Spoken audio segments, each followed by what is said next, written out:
আসসালামু আলাইকুম সবাইকে, কেমন আছেন সবাই? আশা করি সবাই ভালো আছেন, আমিও আছি আলহামদুলিল্লাহ।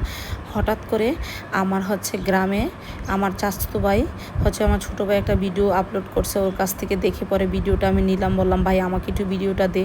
আসলে গ্রামের সেই ছোট্টকালের কথা মনে পড়েছে, আসলে গ্রামকে যে কত বেশি মিস করি। আর আমাদের গ্রামের বাড়ির কোরবানি ঈদটা যে এত মজার হইতো বিশ্বাস করেন, আমাদের সমস্ত সবার গরু সব মাঠে জবাই হইতো, এটার মজাই আলাদা। কী যে অন্যরকম মজা করতাম ছোটোকালে, বাবার সাথে বসে বসে গিয়ে মাংস কাটতাম, এটার মজাই ছিল অন্যরকম। এখন চাইলেও এই মজা আর ফেরত আনতে পারবো না, বা এখানে আর ফেরত যেতে পারবো না, কারণ আমার এখন একটা বিয়ে হয়েছে, সংসার হয়েছে, বাচ্চার মা হয়েছি। চাইলেও বাপের বাড়িতে গিয়ে ঈদ করতে পারবো না, শ্বশুরবাড়ি ছেড়ে, বাচ্চা কাচ্চা ছেড়ে। আর গ্রামের ঈদটা দেখেন না কত মজার। আর ঢাকা শহরে ঈদ যার যার বাসার নিচে গ্রেজে গরু জবাই করে দেওয়া যায়, কষাইরাম বা বানায় টানায় দিয়ে উপরে মাংস দেওয়া যায়, তারপরে বৈশা বৈশা মাংস রেডি করে। আর গ্রামের বাড়িতে কোনো কষাই লাগে না, কিচ্ছু লাগে না, যার যার গরু তারাই রেডি করে। এটার যে আনন্দ, এটার যে মজা। আর আমাদের ঈদটা মনে একটু অন্যরকম মজা, আমাদের গ্রামের ঈদটা আমার কাছে এটা সবসময় মনে হইতো।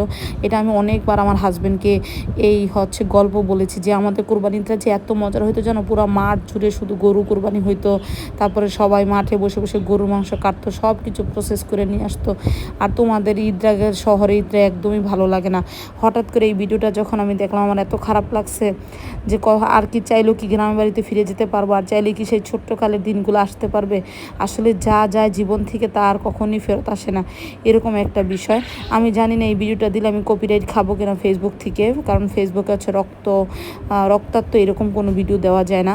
কিন্তু আমার আসলে লোভে মানাইতে পারলাম না, গ্রামের এই ভিডিওটা দেখে মনটা অনেক ভালো লাগতেছিল, আবার খারাপও লাগতেছিল, দুইটা দিকই। তো ভাবলাম একটু ভিডিওটা শেয়ার করি যে আমাদের গ্রামটা কত সুন্দর একটা ঈদ পালন হতো। এখানে এরকম মানুষ আছে যে অনেকের আমি চিনিই না, এরকম একটা অবস্থা। তারপরে অনেক বেশি ভালো লাগতেছে গ্রামের ঈদ দেখে। আর আমাদের ওই যে ঢাকাশোর ঈদ বললাম না, দেখেন আমার মেজো বাসুর আর আমার হাজব্যান্ড কী করতেছে, তাদের কষায় গরু মাংস কাইটটা উপরে দেওয়া যায়, তারপরে তারা বসে বসে ভাগ করে।